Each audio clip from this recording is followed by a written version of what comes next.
세상에 떠도는 기묘한 괴담들. 첫 번째 이야기, 귀신을 보는 누나와 관련된 실제로 겪었던 실화괴담. 우리 누나는 영감이 보통이 아니다. 어느 정도냐 하면 학교 갔다 오는 길에 일부러 귀신을 주워와서 장난삼아 나에게 씌워버릴 정도다. 그런 바보 같은 우리 누나가 일전에 목걸이를 써왔다. 자그마한 반지가 달려있는 목걸이에 누나의 탄생석도 박혀 있었다. 누나는 그 목걸이가 꽤나 마음에 들었는지 매일매일 하고 다녔다.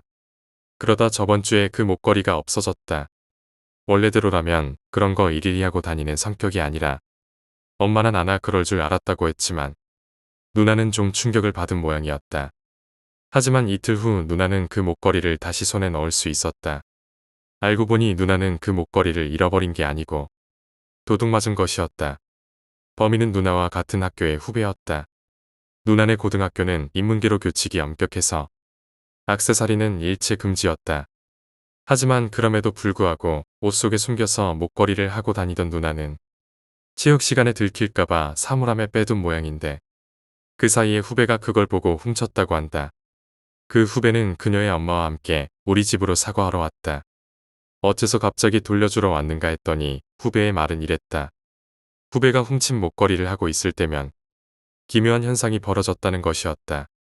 시도 때도 없이 목걸이에 잠금쇠가 풀어졌다는 것이다. 그것도 여러 번 반복해서 그랬다고 한다. 그렇다고 잠금 부분이 부서진 것도 아니었다.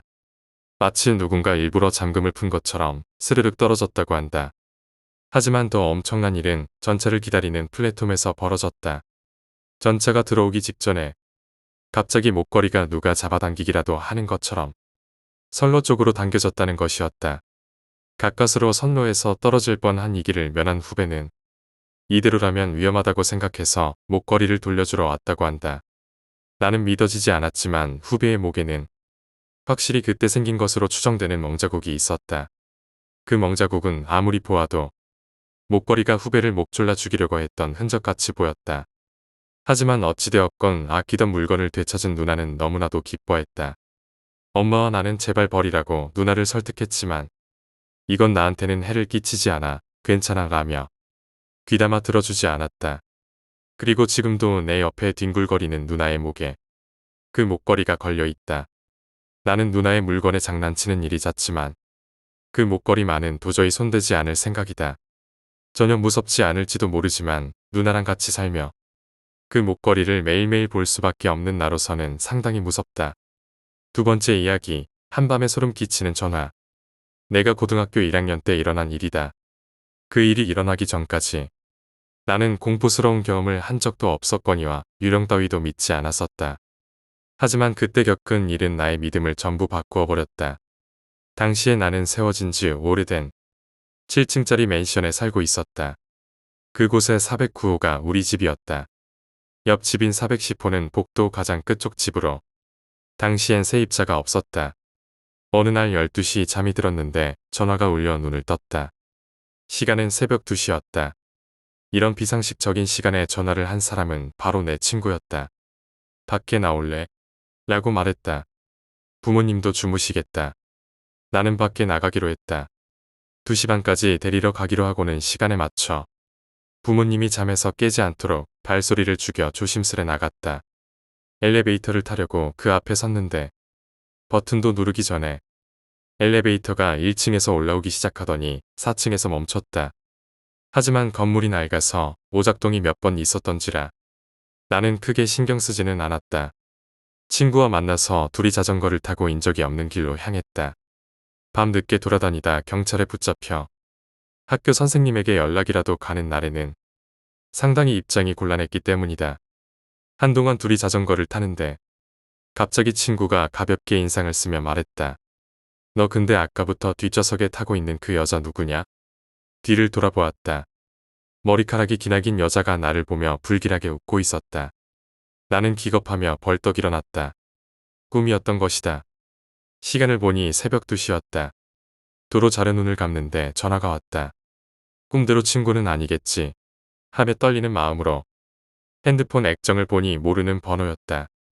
이 시간에 누구야 하며 전화를 받았지만 숨소리만 들리다 끊겨버렸다. 장난 전화했다 이거지? 너도 한번 당해봐라. 수신 기록에 남은 번호로 전화를 걸었다. 어디선가 전화벨 소리가 울려 퍼졌다. 내 벨소리는 당연히 아니었고 부모님이랑 동생 벨소리도 아니었다. 하지만 들려오는 소리로 미루어 보았을 때 상당히 근거리 일터였다. 귀를 기울여 보니 옆집인 410호 쪽이다. 설마 하며 나가서 410호 현관문에 귀를 대보았다. 역시 이곳에서 흘러나오는 소리였다. 그러나 점점 이상한 소리가 섞여 들리더니 도와줘, 살려주세요 하는 소리로 바뀌었다. 나는 형언할 수 없는 공포에 사로잡혔다. 곧바로 집으로 뛰어들어가 법석을 떨어 가족들을 전부 깨웠다. 방금 있었던 일을 설명하고 다들 보는 앞에서 스피커폰으로 아까 그 번호에 전화를 걸었다. 지금 거신 전화번호는 없는 번호이오니 확인하시고 다시 걸어주시기 바랍니다. 가족들은 입을 모아 나를 비웃었지만 내 귀에는 확실히 들렸다. 나는 잠이 들 수가 없어 밤을 꼬박 새다. 날이 밝은 후 나는 학교 가기 전 건물 관리인에게 일어난 일을 설명했다. 굳은 얼굴로 설명하는 관리인의 이야기에 따르면 이랬다. 7년 전 410호에 어떤 젊은 부부가 살았다고 한다. 남편은 언제나 아내에게 폭력을 휘두르는 사람이었다. 어느 날 아내가 410호에서 변사체로 발견되었다. 현장 조사를 하다 피해에 젖은 이혼 서류가 나온 정황으로 미루어 보았을 때 이혼 이야기가 과열되어 살인으로 이어진 것이라고 한다. 남편은 근처의 강가에서 대량의 출혈과 함께 사망한 채로 발견되었다. 바로 옆에 칼이 있었기 때문에 자살로 종결지어졌다고 한다. 학교를 갔다 집에 들어가는데 410호에서 누군가 나왔다. 성불하지 못하는 그녀의 넋을 기리러 온 영능력자였다. 의식을 마치고 나오는 길이라 했다. 그리고 그날 밤 자다가 새벽에 벼랑간 눈이 떠졌다. 눈앞에는 어제 꿈에 나온 여자가 서 있었다. 나는 소리를 지르고 싶었지만 목소리가 나오지 않았다. 그 여자는 아무런 해도 끼치지 않고 그저 바라만 보다가 사라졌다. 하지만 나에게 살짝 웃으며 인사한 것 같은 기분이 들었다. 나는 어제 전화가 온 것과 그런 꿈을 꾼 건 모두가 그녀가 한 일이라 직감했다. 아마도 성불하지 못해서 떠돌고 있었겠지. 하지만 어째서 내게 나타난 것이었을까? 이 이후로 나는 그녀의 영을 본 적이 없다. 세 번째 이야기, 친구의 은혜. 나에게는 엄청나게 영감이 강한 이짱이라는 10년 된 친구가 있다. 어느 정도 강한가 하면 어릴 적부터 입소문이 퍼져 먼 지방에서 이짱의 예언을 들으러 찾아오는 사람이 있을 정도였다. 수소문에서 찾아오는 사람들의 용건은 주로 행방불명된 사람 찾기였다. 그리고 그에 대한 이짱의 예언은 언제나 정확했다. 하지만 문제는 행방불명된 사람이 이미 사망했을 경우다. 어렸던 이짱은 있는 그대로 콘크리트 밑에 묻혀 있어라며 가감없이 이야기했던 것이다. 시간이 흘러 성장함에 따라 듣는 사람에게 그 예언이 얼마나 잔혹했을지에 대해서 생각이 미치기 시작한 이짱은 사람 찾기에 대한 의뢰를 거절하기 시작했다. 그 후부터 차차 능력이 사라진 척 연기를 했다고 한다. 물론 지금도 그녀의 능력은 강하지만 말이다. 나와 이짱은 중학교 때 알게 되었다. 엄청난 미소녀다라는 것이 그녀에 대한 첫 인상이었다. 이짱은 영국, 혼혈로 엄청난 미모의 소유자였다. 고등학교 때는 대형 기획사의 오디션에 단번에 합격했지만 반년 만에 그만둔 적도 있었다. 그 후부터 그녀는 언제나 나와 함께 있어 주었다. 하교길에는 언제나 둘이서 군것질을 하곤 했다.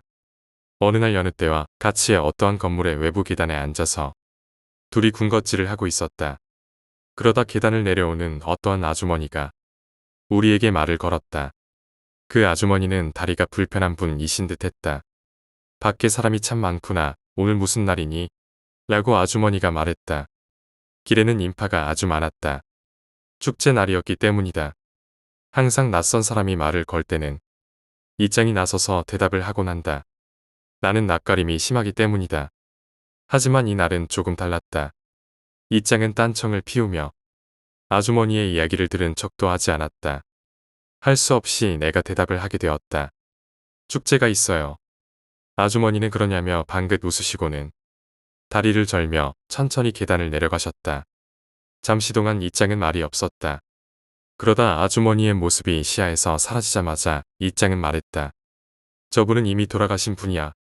그 말에 나는 깜짝 놀랐다. 하지만 모습도 확실히 보였고 나는 평범하게 대화까지 나누었을 터이다. 거짓말이지. 라고 말하며 웃으면서 장난스레 물었다. 하지만 이장의 표정은 진지했다. 거짓말 같으면 지금이라도 계단을 따라서 내려가 봐. 그 아주머니는 안 보일 거야. 나는 반신반의하며 계단을 내려가 보았다. 정말로 아주머니의 모습은 보이지 않았다. 1층까지 내려가서 찾아보았지만 아주머니는 어디에도 없었다. 우리가 앉아있던 이 외부 계단은 다른 계단과는 다르게 나선형 계단이었다. 소용돌이처럼 동글동글 올라가는 형태로 건물과 연결된 문은 1층과 5층 그리고 7층밖에 없었다. 5층에서 1층 사이에는 건물과의 연결 부분이 전혀 없는 구조이다. 그리고 우리들이 앉아있던 곳은 바로 5층이었다. 그 짧은 시간에 다리까지 불편하신 아주머니가 1층까지 내려갔으리라고는 생각할 수 없었다. 이장이 있는 5층으로 다시 가자. 그녀는 그럴 줄 알았다는 표정으로 빼빼로를 먹고 있었다. 사람이 많으니까 신기해서 나와본 걸 거야. 해를 끼치는 타입의 유령 아니니까 괜찮을 거야. 그래서 나는 물었다. 근데 왜 아주머니 말을 못 들은 척 한 거야? 그러자 이장는 대답했다. 나에게 영감이 있다는 사실을 알게 되면 무해한 유령이라도 씌어버리는 경우가 있거든. 이것이 내가 유령을 처음으로 본 순간이었다. 이제껏 내가 생각했던 유령은 좀 더 무섭고 원한을 품은 존재일 줄 알았었는데 맥이 빠지는 느낌이었다. 이렇게 평범하고 자연스럽게 나타날 줄이야. 죽고 나서도 다리가 불편하다니. 불쌍해. 그러자 그녀는 말했다. 평소에 내가 보는 유령은 저런 레벨이 있냐. 훨씬 더 징그러워. 저렇게 상냥해 보이는 아주머니인데 유령이라는 생각에 좀 무섭다고 느낀 내가 부끄러웠다. 그리고 이장이 보는 듣는 세계란 나와는 다르다는 것을 새삼스레 다시 한번 느꼈다. 하지만 그 후로는 나는 유령을 보는 일 없이 무사히 고등학교를 졸업했다. 졸업 후에는 이장은 사무직으로 취직했고 나는 프리터가 되었다. 서로 일이 바빠 졸업하고서 만날 기회는 많이 없었지만 가끔 전화나 메일로 서로의 근황은 파악하고 있었다. 졸업 후 이장이 갑작스레 일을 그만두고 화류계 일을 시작한다는 소식을 들었던 것은 1년 정도 지났을 무렵이었다. 아버지가 구조조정을 당하신 데다가 집에는 여동생과 이장과 쏙 빼닮은 얼굴이라 훈남인데도 불구하고 은둔형 외톨이인 남동생까지 있었다. 이장은 가게를 책임지기 위하여 필사적으로 일에 매달렸다. 부모님에게 기생하며 아르바이트나 설렁설렁하고 사는 내 자신이 부끄러웠다. 나도 구직 활동에 뛰어들었지만 면접에 붙기가 쉽지가 않았다. 최종적으로는 계약직으로 판매직 일을 잡을 수 있었다. 내가 일하게 된 점포에서는 몇 년 전 살인사건이 일어난 적이 있는 곳이 있다. 당시의 뉴스에 꽤나 크게 실렸었다. 아무래도 좋지 않은 사건이 일어났던 곳이라 흉흉한 소문을 접하는 일이 많았다. 전에 있던 점장님이 실성했다더라. 사원들이 다들 병에 걸렸다더라. 하지만 일하면서 나에게는 딱히 문제가 없었기 때문에 그곳에서 일을 지속했다. 그리고 1년 정도 근무했을 때의 일이었다. 그날은 아침부터 비가 내렸다. 손님도 몇 명 없어서 거의 휴업 수준이었다. 오후에는 아예 손님들의 발길이 뚝 하고 끊겼다. 게다가 점장과 사원들은 다 배달 나가서 가게에는 나 혼자였다. 비가 와서 약간은 어두컴컴했고 분위기는 꺼림칙했다. 계산대에서 대충 시간을 죽이고 있는데 발소리가 들렸다. 언제 들어온 거지? 일단 큰 소리로 어서 오세요. 하고 인사를 했다. 그런데 아무리 둘러보아도 손님이 없었다. 기분 탓인가? 다시금 발소리가 들렸다. 하지만 아무리 둘러보아도 아무도 없다. 나는 무서워졌다. 이번엔 등 뒤에서 들렸다. 처음에는 뚜벅뚜벅 하고 걷는 소리에서 가볍게 달리는 소리, 그리고 전력 질주하는 소리. 시시각각 변하면서 내게로 다가오는 느낌이 들었다. 공포에 사로잡혀 굳어있는 나의 시야 한 구석에 익숙한 색깔의 점퍼가 들어왔다. 배달 갔다 돌아온 점장님이었다. 순간 발소리가 사라졌다. 조심조심 뒤를 돌아보니 아무도 없었다. 왜 그러냐고 말하면서 점장님이 이상하다는 듯이 나를 보았다. 아무것도 아니에요. 라고 평정을 가장하고 대답했다. 하지만 목소리는 떨리고 있었다. 그 후 점장님은 문제를 일으켜 좌천되고 사원들도 차례로 그만두었다. 가게의 멤버는 나를 제외하고 전원 교체되었다. 나는 그 점포에서 가장 오래된 사원이 되었다. 새로운 점장은 대학 졸업 후 바로 일을 시작해서 아무것도 모르는 청년이었다. 그 점장과 동시에 들어온 것이 아르바이트생 K군이었다. K군은 여기에 취직하기 전까지도 은둔형 외톨이에 가까운 생활을 했다고 한다. 눈초리가 불안하고 행동이 조금 안정되지 못하게 보이는 친구였다. 접객을 시키기에는 무리가 있구나 싶어서 배달이나 사무 쪽을 중심으로 일을 시켰다. 하지만 정작같이 일해보니 의외로 재미있는 사람이었다. 내가 모르는 애니메이션이나 만화책에 대해 빠삭했다. 일도 익숙해지고 친해지고 나니 K군은 훨씬 밝아져서 계산대에 서거나 접객하는 일도 가능하게 되었다. 어느 날 직원들 모두 배달을 나가고 K군과 둘이 가게를 보게 되었다. K군은 사무실에 틀어박혀 무엇인가를 하고 있었다. 그날은 손님이 꽤나 몰려서 혼잡했었다. 나 혼자 감당하기엔 힘들었기 때문에 손님이 잠시 끊긴 틈을 타서 사무실 문 밖에다 대고 K군을 불렀다. K군, 잠깐 나와줄 수 있어? 하지만 아무런 대답도 들리지 않았다. 사무실 문은 뿌연 유리로 되어 있어서 밖에서 안쪽이 흐릿하게나마 보였었다.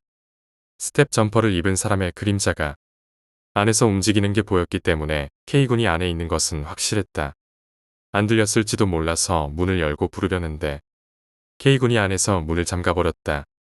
이렇게 바쁜데 안에서 대체 뭐 하는 거야? 너무 화가 나서 한동안 밖에서 문고리를 잡고 큰 소리로 K군을 불렀다. K군 안에서 뭐 하는 거야? 계산대로 나와달라고. 그 순간 뒤에서 K군의 목소리가 들렸다. 안에 있었던 거 아니었어? 라고 물었다. 하지만 그는 방금까지 가게 뒤에서 청소하고 있었다고 한다. 그럼 이 안에 있는 건 누구야? 그 순간 잠겨있는 줄만 알았던 사무실 문이 열렸다. 안에는 아무도 없었다. 분명 사무실 안에서 움직이는 누군가를 봤는데 나랑 K군밖에 없으니 저 안에 있는 건 분명 K군인 줄 알았는데 K군은 가게 뒤에서 청소를 했다고 한다. 사무실에는 도망갈 창문도 없고 하나밖에 없는 문 앞에는 내가 있었다. 그럼 안에 있던 사람은 어디 간 거지? 등골이 오싹했다. 하지만 가게가 너무 혼잡해서 손님 맞이를 하느라 이 일은 흐지부지 되었다. K군이 거짓말을 하는 것 같지는 않았지만 깊게 생각하기엔 무서웠기 때문에 그냥 머릿속에서 지워버리기로 했다. 다음 날 출근해보니 가게 사무실의 작은 불단 안에 꽃이 공행되어 있었다. 몇 년 전 일어났던 사건의 피해자의 기일이었던 것이다. 매년 이 날이 되면 유족들이 꽃을 공양한다고 한다. 시간이 흘러 꽃은 시들었지만 직원 중 누구도 그 꽃을 치우지 않았다. 다들 그 꽃에 손을 대고 싶지 않았던 거겠지. 하는 수 없이 내가 그 꽃을 치우려 했다. 그때였다. 버리지 마. 라고 K군이 말했다. 항상 속삭이듯 말하는 K군이 처음으로 소리를 질렀다. 나는 깜짝 놀라서 꽃으로 뻗던 손을 움츠렸다. 미안해. 그런데 왜 그러는 거야? 내가 사과하자 K군은 영문을 모르겠다는 듯이 무슨 일이냐고 물었다. 지금 K군이 소리 지르지 않았어. 하지만 K군은 정말 아무것도 모르는 것 같았다. 그가 소리 지른 것이 아니면 소리를 지른 사람은 대체 누구지? 잘못 들었을 수도 있겠지만 만일을 위해 꽃은 그대로 두기로 결정했다. 이런 미심쩍은 일이 여러 번 있긴 했지만 나는 그대로 그 가게를 그만두지 않았다. 점장님과 사내 연애도 시작했다. 어느 날 폐점 시간이 지나도 배달 갔던 점장님이 돌아오지를 않았다. 나는 혼자 점장님이 돌아오기를 기다리고 있었다. 혼자서는 무서우니까 점장님이 올 때까지 가게에서 친구랑 전화하면서 기다릴 생각으로 오랜만에 이짱에게 전화를 해보기로 했다. 지금 가게인데 남자친구 올 때까지 나 혼자야. 같이 이야기 좀 해주라. 이짱은 흔쾌히 승낙해 주었다. 한동안 고등학교 시절 이야기를 꽃피웠다. 하지만 점차 이짱의 말수가 적어지더니 말투도 점차 어두워져 갔다. M짱, 지금 가게라고 했지? 거기서 당장 나와. 지금 당장 나와야 해. 이짱은 매우 단호했다. 다행히 내가 가게 열쇠를 가지고 있었기 때문에 나는 재빠르게 뒷정리를 하고 가게를 나섰다. 혼란스러웠지만 집으로 가서 이짱에게 전화를 하려던 순간 그녀에게 전화가 왔다.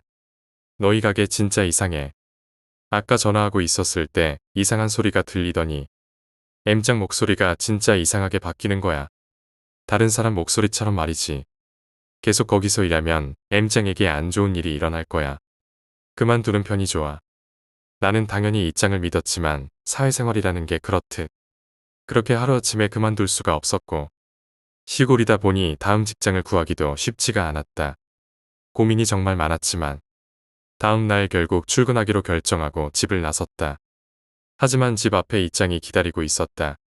이장을 만나는 것은 정말 오랜만이었지만 어째서 연락도 없이 이렇게 이른 아침에 나를 찾아온 것인지 알 수가 없었다. 이장은 내 얼굴을 보자마자 내 앞에 무릎을 꿇고 말했다. 제발 부탁이야, M장. 제발 거기 가지마. 이장은 울고 있었다. 오랜 시간 이장과 친구였지만 우는 모습을 보는 건 처음이었다. 나는 이장의 눈물 때문에 어쩔 줄을 몰랐다. 결국 나는 이장 때문에 그날 휴가를 냈고 기나긴 설득 끝에 일을 그만두게 되었다. 이장의 소개로 얻은 새로운 직장에서 일도 익숙해질 무렵 예전에 일하던 가게의 직원과 우연히 마주쳤다. 그 직원도 더 이상 그곳에서 일하지 않는다고 했다. 듣자 하니 내가 그만두고 난 이후로도 여러 가지 사건이 있었다고 한다. 모두 병이 들었고 노이로제에 걸렸으며 사고를 당했다고 한다. 이장은 이렇게 될 것을 예상하고 나를 그만두도록 설득했던 거겠지. 몇 년이 흐르고 나는 지금 직장에서 선배가 소개시켜준 사람과 결혼했다. 요전날 이장이 신혼집에 놀러왔다. 나의 남편을 보고 그녀는 매우 기뻐하며 나를 축하해 주었다. 정말 다행이야, M장. 이제부터 이쁜이 너를 지켜줄 거야. 이제서야 나는 깨달았다. 어째서 이장처럼 귀엽고 인기도 많은 아이가 나처럼 평범한 사람과 같이 어울려준 것인지, 어째서 이장처럼 머리도 좋은 아이가 일부러 수준을 낮춰서 나와 같은 고등학교에 진학한 것인지, 어째서 모델이 되고 싶다고 해놓고 모처럼 들어간 연예계를 그만둔 것인지. 예전부터 내가 외출이라도 할라치면 이장이 항상 따라다녔다. 밴드에 관심도 없으면서 공연에 따라와주고 쇼핑이나 미용실이나 언제나 내가 하는 것은 함께 해줬다. 전부 나를 지키기 위해서였던 것이다. 중학교 때 처음 만난 순간부터 이장은 나에게 씌어있는 무엇인가를 알고 있었다. 그리고 그 무엇인가가 끌어당기는 수많은 악재로부터 이장은 나를 지켜주었다. 이제부터 남편이 있으니 나에게 더 이상 아무 일도 없을 거라고 말하는 이장은 어깨에 짐을 덜어낸 것처럼 후련한 얼굴이었다. 현재도 이장은 화류계 일을 하고 있지만 제대로 된 지도자에게서 재령 공부를 배우고 있다. 한 사람이라도 더 많은 일을 구하기 위함이라고 한다. 무의식적으로 쓰던 힘을 의식적으로 컨트롤하는 법을 배우는 것은 매우 힘든 일이라고 했다. 힘이 폭주하고 여러 종류의 영이 수시로 이장을 찾아와서 몸이 약해지고 병원에 실려가는 일이 다반사다. 그래도 그녀는 훈련을 멈추지 않고 있다. 나는 평생 그녀의 은혜를 갚을 길이 없을 것이다. 이장과 만나게 해준 신께 감사드린다. 네 번째 이야기, 죽은 남자친구. 내게는 사귄 지 3년이 된 남자친구가 있었습니다. 성격은 서로 정반대였지만 사이도 좋았고 서로가 서로를 존중하는 사이였습니다. 이대로 계속 함께할 거라고 믿고 있었는데 사소한 일로 싸웠던 어느 날 그는 사고로 세상을 떠나고 말았습니다. 면식이 있던 그의 부모님에게 전화를 받고도 한동안은 이해가 되지 않아 그저 멍하니 앉아 있을 뿐이었습니다. 정신을 차리자 부모님 손에 이끌려 병원에 와 있었습니다. 얼굴에는 별다른 상처가 없었던 것만은 확실히 기억납니다. 그리고 그 이후로부터 상당 기간 기억이 단절되어 있습니다. 그래서 이 기간의 이야기는 부모님에게 전해들은 이야기입니다. 당시 나는 이따금씩 조용히 눈물을 흘리곤 했다고 합니다만 병원에서 남자친구를 보고 통곡한 것 외에는 그저 멍하니 앉아있기만 했다고 합니다. 너무 얌전해서 오히려 주변 사람들이 조마조마할 정도였다고 하니까요. 며칠이 지나도 그런 상태가 이어졌기에 부모님은 일단 회사에 연락을 하고 나를 집으로 데려왔습니다. 겉으로 보기에는 별다를 게 없어서 말을 건네면 대답도 하고 밥도 조금이나마 먹기는 하는데 분명히 어딘가 멍한 느낌이 나더라는 것이었습니다. 속이 텅 빈 느낌이랄까. 현실과 한참 떨어져 있는 것 같은 모습이었다고 합니다. 부모님은 일찍 잠자리에 드시고 한번 잠이 들면 깊게 주무시기에 한밤중에 내가 방에서 뭘 하고 있는지는 잘 몰랐었다고 합니다. 다만 우연히 자다가 깨서 방 앞을 지나갈 때면 대부분 컴퓨터를 하고 있었다고 합니다. 아무튼 뭐라도 할 기운이 있다니 다행이라는 생각뿐이었답니다. 49제를 목전에 둘 무렵 남자친구 어머니가 우리 집에 전화를 했습니다. 그 아이는 어떻게 지내고 있나요? 조금 말하기 힘든 기색으로 그렇게 물었다고 합니다. 별 문제는 없어 보이긴 하는데 우리 아이한테 전하실 말이라도 있으신가요? 전화를 받은 우리 어머니가 그렇게 대답하자 남자친구의 어머니는 곤혹스러운 듯한 목소리로 이런 이야기를 해주셨다고 합니다. 전날 밤 죽은 남자친구의 유품을 정리하고 있을 무렵이었습니다. 이런저런 물건들을 정리하며 울컥 치밀어 오르는 생각들에 눈물을 흘리고 있는데 갑자기 어디선가 전화를 거는 소리가 들려왔습니다. 어디서 소리가 나는 건가 싶어 주변을 살펴보니 남자친구가 쓰던 노트북에서 들려오더라는 것입니다. 컴퓨터를 켠 적도 없는데 소리가 나는 게 이상하다 싶어 열어보니 스카이프가 켜져서 전화를 걸고 있었다는 겁니다. 통화 상대는 나였습니다. 하지만 전화를 받지 않자 곧 끊어졌습니다. 그렇지만 뭔가 이상하다 싶은 생각에 통화 이력을 열어보셨다는 겁니다. 그랬더니 어제부터 하루 종일 내가 전화를 건 기록이 쫙 나오더라는 것입니다. 그것 때문에 깜짝 놀라 우리 집에 전화를 하신 것이었습니다. 컴맹인 우리 부모님도 그 이야기를 듣자 깜짝 놀랐던 것 같습니다.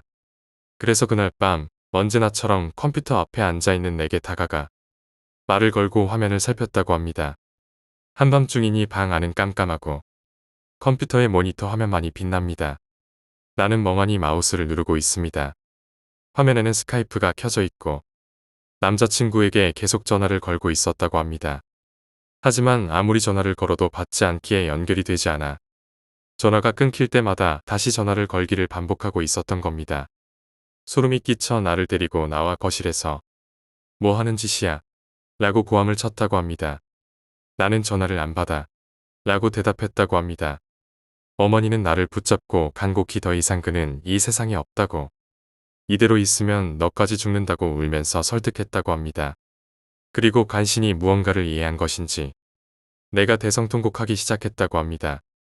그제야 현실을 이해하기 시작했던 것 같습니다. 그 이후부터는 조금씩 기억을 하고 있습니다. 아마 너무 갑작스럽게 이해할 수 없는 일이 생기다 보니 혼자서 이겨낼 수 없어 남자친구에게 매달리려 했던 것 같습니다. 자주 스카이프로 통화를 하기도 했고 남자친구는 워낙에 박식한 사람이라 이것저것 물어볼 수 있는 믿음직한 사람이었으니까요. 돌이켜보면 이상한 일이라곤 분명 꺼져 있던 남자친구 노트북이 혼자 켜져서 내게 전화를 했다는 것뿐입니다. 나중에 내 계정을 살펴보니 확실히 통화 이력은 남아 있었습니다. 다만 그것보다는 한밤중에 계속해서 죽은 남자친구에게 전화를 하고 있는 내 모습과 남자친구 계정에 찍혀있던 통화 이력이 더 무서웠습니다. 나 자신이 얼마나 무너져 있었는지를 실감했달까. 제멋대로인 해석이지만 그에게서 걸려왔던 전화는 그저 죽은 자신의 그림자만을 쫓는 내 모습이 안타까웠던 남자친구가 49제 전에 마지막으로 가족들에게 그 사실을 알려주려 했던 건 아니었을까 합니다. 끝까지 걱정 끼치고 신경 쓰게 하는 한심한 여자친구를 위해서 말이죠. 단순히 노트북의 오작동일지도 모르겠지만 나중에 그의 무덤에 성묘하러 갔을 때 마음껏 고맙다고 이야기하고 왔습니다. 쓸데없는 첨언일지도 모르겠습니다만 가족이던 연인이던 친구던 지금 함께하는 사람을 소중히 여겨주세요. 나는 그와 싸우고 잔뜩 화를 낸 다음 사과조차 못한 걸 지금까지 후회하며 살고 있습니다. 바로 며칠 전이 그의 기일이었습니다. 이제야 나는 겨우 그를 제대로 돌아볼 수 있게 된 것 같아요.